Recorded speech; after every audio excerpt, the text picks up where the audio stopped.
for the average consumer, like, not the big time celebrities with extra funds and stuff, like what would be the main metaverse thing to strive for when it comes to NFTs or cryptocurrency in general? Bling, blow, bling, bling, blow, bling, bling, bling, blow, bling, bling, blow, bling, blow, bling, bling, blow, bling, bling, bling, blow, bling, bling, blow, blow, bling, bling, blow, bling, bling, bling, blow, bling, bling, blow. So my whole thing for somebody, let's say is casual or somebody that's newer to the space, like I would recommend, like with crypto, like for me with crypto, I knew about Bitcoin, I knew about Ethereum and all those, but the first crypto that I bought was Dogecoin in 2020. Yeah, I remember that. And there's a purpose for coins like that. So I was able to just kind of jump into the space with Dogecoin because I felt there was little risk to it. Like I bought it when it was less than a penny when I bought it. You feel me? Yeah. So I held it. And then within a few months, it went up like 1,800%. So then I'm like, oh, hold on now. This is for real. So then that's when I started digging deeper and deeper and deeper into the crypto space and understanding it, because I'm like, oh shit, this is real. So when you have coins like Dogecoin and like Shiba that are relatively on the lower end price wise, they bring a lot of people into the space that weren't there before. Because I mean, you remember seeing how many people were talking about Dogecoin and this, that, and the other, and how many people were just jumping into it. But that's what happens when you have a coin like that, where some of the real Bitcoin maximists and stuff like that are like heavy in the Bitcoin, they like frown upon coins like that. But that's the reason why you got all of these people that flooded into the actual space back in 2021 was because of a small coin like Dogecoin that blew up and got all those headlines and everything. So that's what I would say is like getting into the space. You have to crawl before you walk. You know what I'm saying? So like Dogecoin was how I got in. And then I learned the space from there. I mean, hella hours, hella time that was put into it for me to have the understanding and the knowledge of it that I have now. But that's how I got in. So same thing with like NFTs. Like if you're getting into NFTs, I say go for a smaller tier project that you actually believe in the vision of the creators. Like you actually believe in the actual project. You're not getting in it just to flip or just to make money or whatever the case may be. And that way you can go through the whole process along with that community. And that's how you learn. That's how you learn, from seeing the conversations in Twitter about that specific project, seeing the conversations on Discord about that specific project, seeing the stuff on YouTube about that specific project. You know what I'm saying? Because you're in it, you got money involved. So your interest is there.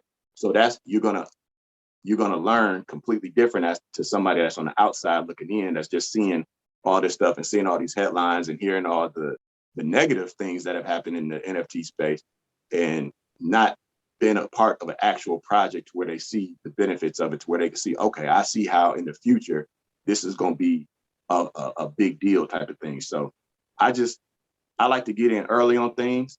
I'm one of those people that's hella progressive. So, you know what I'm saying? I do my due diligence and understanding what it is, how it's going to affect me, how it's going to affect the masses.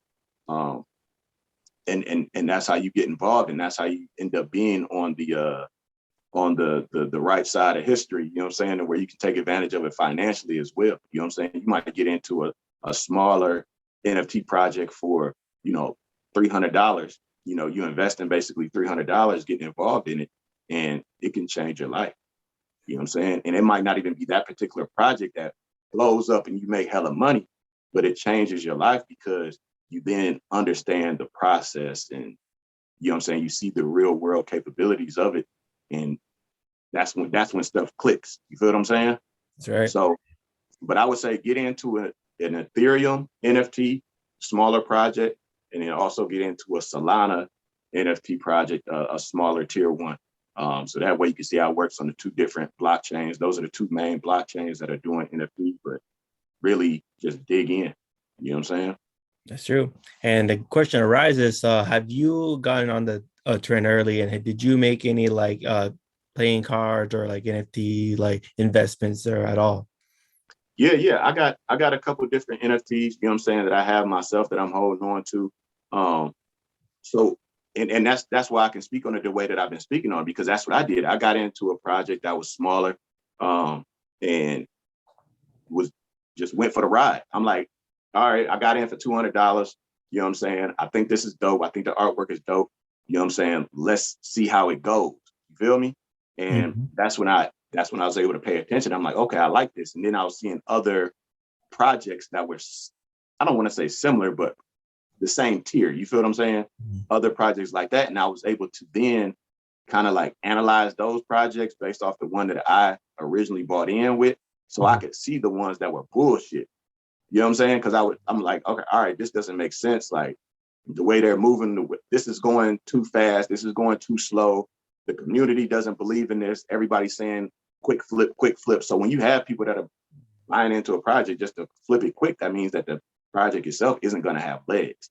You know what I'm saying? But my big thing now is just utility. You know what I'm saying? Utility. Like there's NFTs that you can get that the sole purpose of them is just to give you access to their DAO. You know what I'm saying? You got another one like Gary Vee is huge in the crypto space. Like he has a restaurant that he's coming out with. It's going to be a private restaurant where the only people that are going to be able to go to that restaurant and eat have to be holders of that NFT. That's interesting because like I saw like Snoop Dogg, he recently took out his Doggy Style album off the platform so he can become an NFT. Only those who are shareholders of that can listen to the album. It's a little like those hip hop heads who don't really know about that stuff, but you know, it's a whole different conversation. Yeah. But I mean, but that's what it is. It's the utility, you know what I'm saying? Because you can make an NFT solely based off of the artwork. You know what I'm saying? Those are the ones that I don't get too excited about. But the ones that give you a lot of utility, that give you a lot of access and you know, you're privy to certain information or certain merch or certain products or certain events, like those are the ones that I see and I'm like, okay, yeah, this is gonna be hard. You feel me? Mm-hmm. Definitely. And I like that. You're the first artist I know in the hip hop community that started on the cryptocurrency NFT, like, you know, wave. And like now I'm seeing a lot of new artists like starting to do that. A couple of the Bay Area are starting to do it now, like trying to make communities of people who can get people on to make projects and shit. Like, I think like you were even early on the wave of the whole hip hop community getting into it as well, you know, to give you that. Sure. Yeah, I'm glad you noticed it, and I'm glad you said it, because if I was to say it, I would probably get murdered for it, or I remember when, you know, but yeah, I mean, it's real. I'm one of the, I've been very vocal about it, you know what I'm saying? The crazy thing is that there's so many people, like for the genre of music that I make, the majority of people just, they're not enlightened enough about the space to really grasp it. You know what I'm saying? Yeah. And that's just like, you know, that's just like with the communities where rap and hip hop come from, just Black and brown people, like that. It's just the financial literacy is not on the level that it should be. It's not as much of a priority as it should be. You know what I'm saying? Yeah. Like realistically, dog, like I told one of my homies as I was telling them about it, because they were asking me questions, kind of trying to figure out how to get involved in the crypto and what it is and this, that, and the other. And I was trying to explain to them, like, bro, like this is something you want to get involved in, and watch YouTube videos, follow such and such accounts on Twitter so you can see what they're talking about on a daily basis and this, that, and the other. Like, get involved, read up on it. There's hella articles and stuff like that about it, because this can change your whole financial status. You know what I'm saying? Like I've made more money off of crypto in the past 2 years than I made off of music. You feel me? And that's just being 100. You know what I'm saying? So it's like, you know, with the way music is, the way it switched from CDs to downloads to streams, artists get paid more now for streaming than they did before. So it's like, I can make more money off of crypto than I make off of an album. You know what I'm saying? But the big thing is that you just have to understand it. You have to understand the game. You know what I'm saying?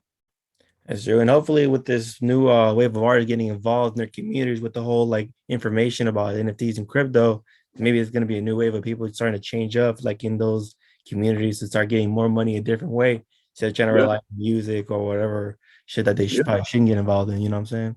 Yeah, absolutely, man.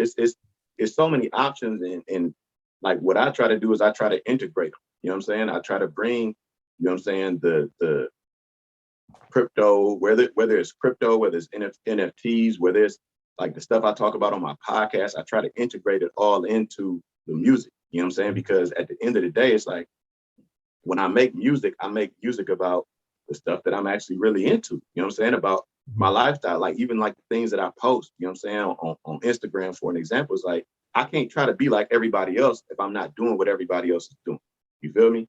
That is So real shit. yeah, so what I'm doing is this. So this is what I'm posting because this is what I'm on.